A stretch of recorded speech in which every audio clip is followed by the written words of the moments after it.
Assalamualaikum warahmatullahi wabarakatuh. Pada hari ini tanggal 3 April 2020 adalah jatuh pada hari Jumat, dan saya sholat Jumat di Masjid Jami Man 1 Sukarame, Bandar Lampung. Dan ini merupakan Jumat yang ketiga dari upaya membatasi kontak langsung antara masyarakat. Anak sekolah diliburkan dan karyawan diliburkan sebagian, atau diadakan sistem piket yang masuk hanya orang-orang tertentu saja secara bergantian. Jumlah jamaah di luar siswa, karyawan, dan guru yang hadir di masjid menurut perhitungan kasar dari kami itu hanya 50% dari jamaah yang biasa hadir di situ. Jadi 50% ini ada satu perilaku yang nampaknya menjadi kesepakatan bersama. Mereka datang umumnya setelah mendengar azan pertama, dan mereka langsung sholat. Sesudah itu duduk mendengarkan khutbah dari khatib, dan sesudah itu tanpa lama-lama mereka akan pulang. Dan juga dari pihak takmir, khatib, imam melaksanakan sholat dengan surat-surat yang pendek saja, tidak menggunakan surat-surat panjang. Dan sesudah itu khatib juga melaksanakan khutbah dengan khutbah yang pendek saja, walaupun tidak mengurangi arti dan pesan yang disampaikan dalam khutbah itu. Khutbah kali ini cukup menarik, sangat menarik sekali menurut saya. Khatib membicarakan masalah pesan Rasulullah dalam sebuah hadis yang mengatakan bahwa musibah pada satu negeri tidak akan terjadi manakala terjadi 3 hal. Yang pertama, manakala orang-orang kaya gemar bersedekah. Orang-orang kaya gemar bersedekah, memberikan sesuatu kepada masyarakat, terutama masyarakat miskin, dan yang diberikan itu adalah sesuatu yang pada hakikatnya masih mereka sayangi, masih mereka butuhkan. Dan ketika sebelum memberi terjadi perang batin, apakah diberikan, apakah tidak diberikan, apakah tidak terjadi peperangan, dan dari peperangan itu disimpulkan bahwa dia akan menyedekahkan barang-barang yang disayangi itu. Jadi sedekah barang-barang rongsokan atau barang tidak ada gunanya lagi, bahkan mengganggu, itu bukan sedekah namanya, tapi sedekahlah dengan barang-barang yang memang sedang dibutuhkan. Demikian kata khatib. Kelompok yang kedua yang harus bersedekah adalah mereka yang memiliki ilmu. Mereka yang memiliki ilmu tidak boleh diam. Bicaralah dengan ilmunya itu, dan itu adalah merupakan sedekah. Barangkali saja dari pembicaraan itu justru akan terjadi benturan dengan penguasa dan lain sebagainya. Tetapi karena dia harus membicarakan satu kebenaran, dan maka membicarakan kebenaran itu adalah merupakan sedekah. Yang ketiga, kata khatib, bahwa mereka yang bersedekah itu harus adalah para penguasa, mereka yang memiliki kekuasaan. Kekuasa barangkali memiliki jabatan dan lain sebagainya, atau memiliki pengaruh setidak-tidaknya Dan mereka yang juga memiliki tenaga, juga bisa bersedekah dengan tenaga dan kekuatannya itu. Jadi manakala ketiga kelompok ini bersedekah, melakukan sedekah, yaitu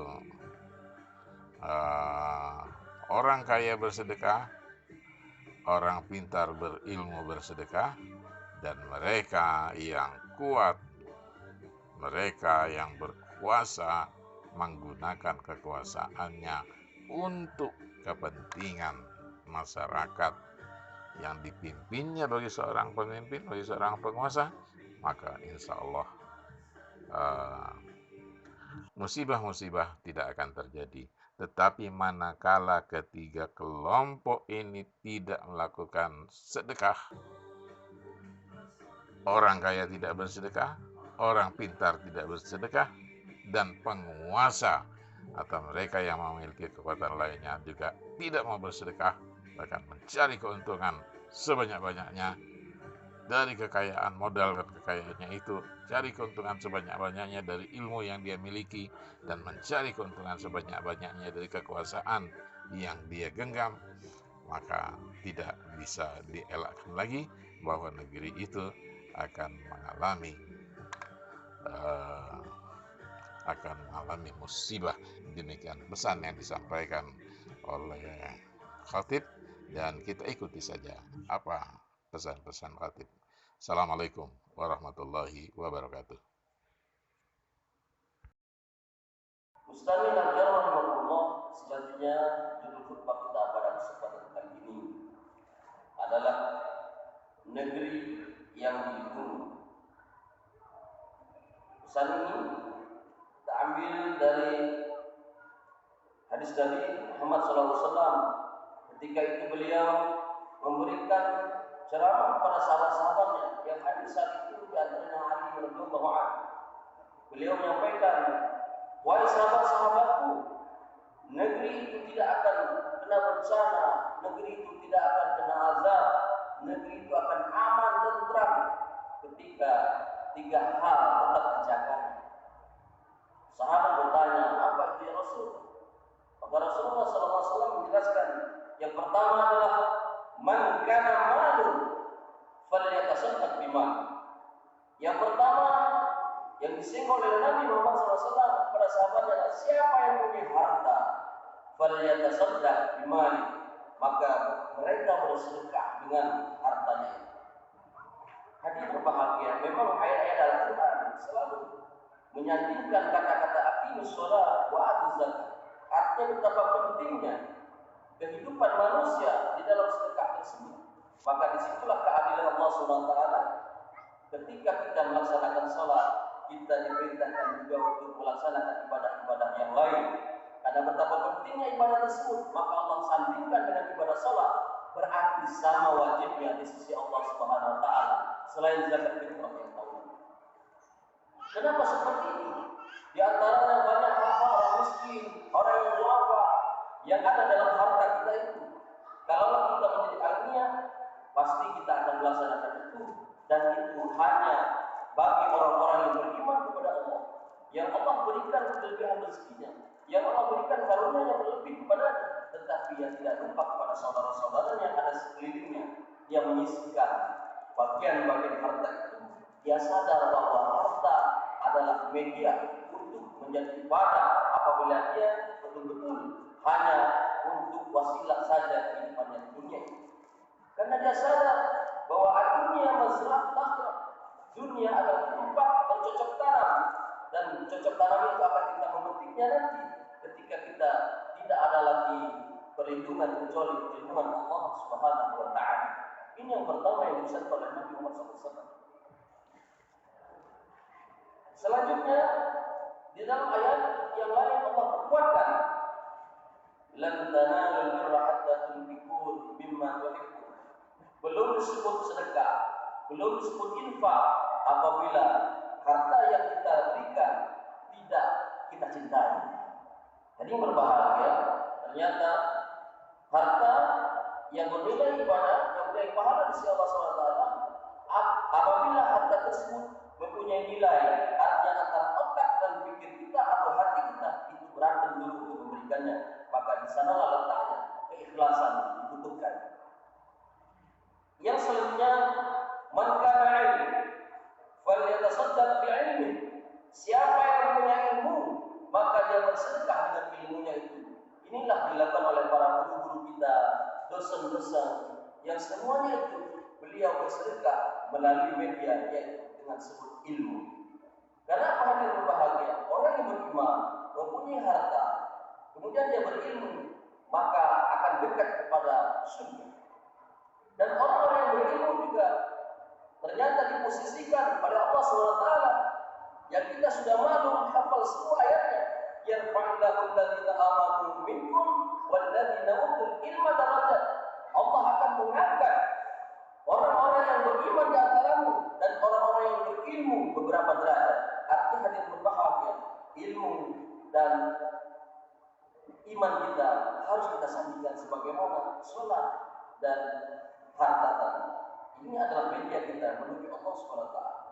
Ternyata memang Allah SWT berikan bagi orang-orang yang mengetahui dan orang-orang yang tidak mengetahui. Qul hal yastawil ladzina ya'lamun wal ladzina la ya'lamun. Apa bedanya orang yang mengetahui dan tidak mengetahui? Ternyata jauh.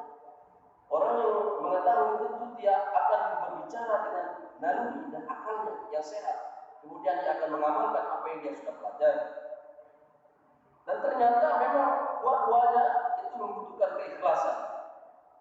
Karena Imam Ghazali menyatakan dalam sebuah qaul, al-jahil halil, orang yang bodoh itu akan celaka.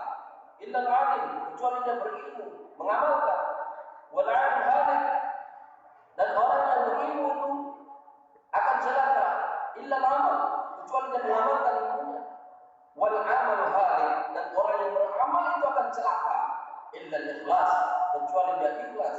Apa yang diberikannya, apa yang disumbangkannya, apa yang diajarkannya, betul-betul dia ingin mendekatkan diri kepada Allah Subhanahu wa taala, memberikan ilmu walaupun satu alim akan diberikan pahala oleh Allah Subhanahu wa taala dengan syarat adalah ikhlas lillah taala, bukan lillah yang lain.